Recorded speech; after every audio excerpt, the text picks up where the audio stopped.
And welcome to the next video sponsored by Imagine Kentucky Methodism in our Staying United Methodist series. We hope that each of these videos will help you to see how many of our neighbors are committed to staying with the denomination that we love. Today we get to spend a few minutes with Reverend Dr. D. Anthony Everett. Like me, he grew up in the Maryland, D.C. area.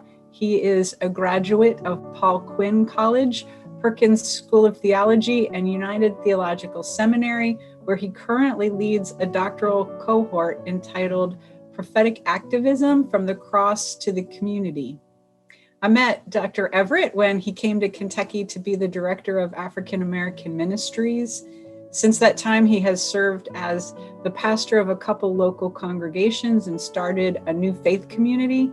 Now he's the executive director of Mission Behind Bars and Beyond, also known as MB3, which is an ecumenical, faith-based nonprofit who restores citizens who were incarcerated in Kentucky. Why do you want to stay United Methodist? Yeah, that's a very good question. So when I think of United Methodist Church, I think of a church that from the roots of John Wesley being one that has always been critical in nature in regards to society overall and the way things have been done by the church in the past.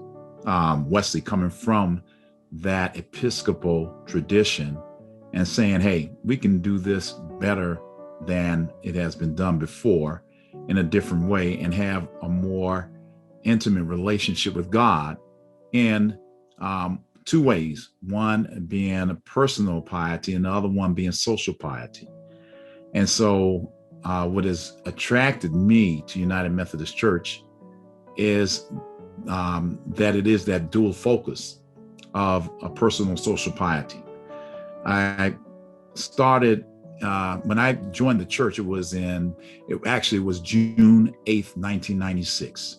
And that was at a wedding. I didn't actually join that day. That was on a Saturday, but the next day I came back to church. So I went to St. Luke Community United Methodist Church in Dallas, Texas.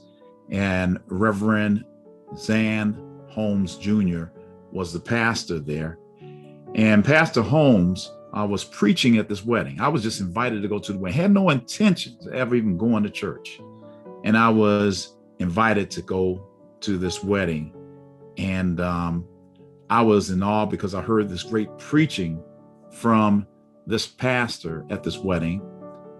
And then I saw all of the stained glass windows on the side of the church. There were these different saints, different characters of the Bible, but they were all black like me. And I said, wow, this is what I always thought, and I really took to that. And then I saw up top all of these human and civil rights leaders, Cesar Chavez and Martin Luther King Jr. and Rosa Parks and just a number of different people.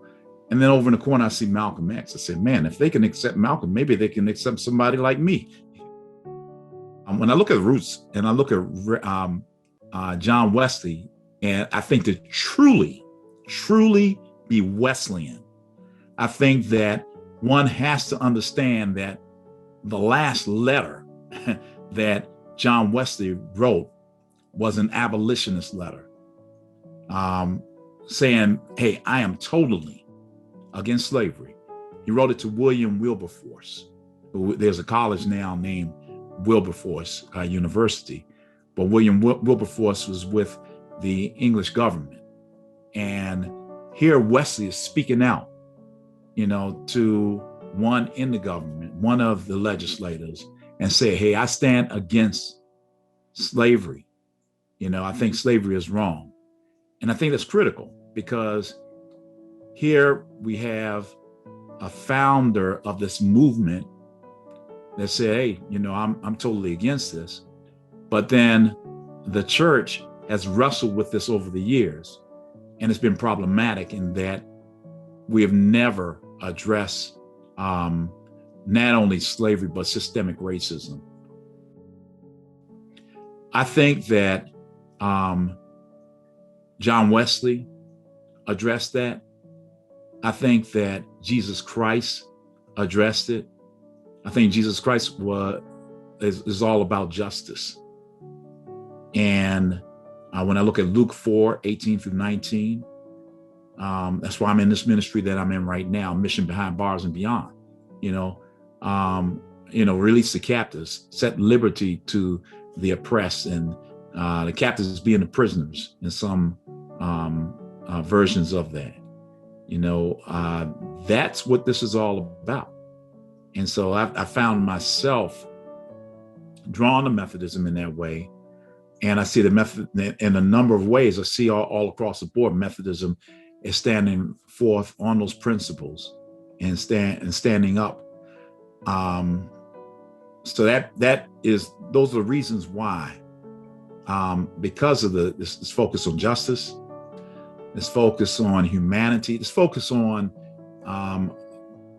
being in the image of God. The Church of Jesus Christ has never died. I mean, it was, over 2,000 years ago, the church was established. The church was always the people, and people and societies change. And a lot of times we don't like to hear that we got to change with the society. But guess what? If we're not transforming and not changing as the church, and then the real people in the society are not going to be in the church. And we look at the statistics now, we've got a lot of nuns, people who are spiritually focused, believe in a higher supreme being, but don't believe in the church. They're not part of the church. They don't feel part of the church. A lot of young people. That's how I was when I first came to the church, until I saw myself in those stained glass windows. So what I envision is a church that allows people to see themselves and be able to see God within themselves, to see the image. We talk about imagination, reimagining. Let's imagine that we are in the image of God. Thank you. It's a beautiful vision of letting the light shine through the stained glass windows of saints that look like all of us. Absolutely. That's a beautiful, beautiful vision. Yeah. So, Dr. Everett, thank you so much for your time, and you have a great day.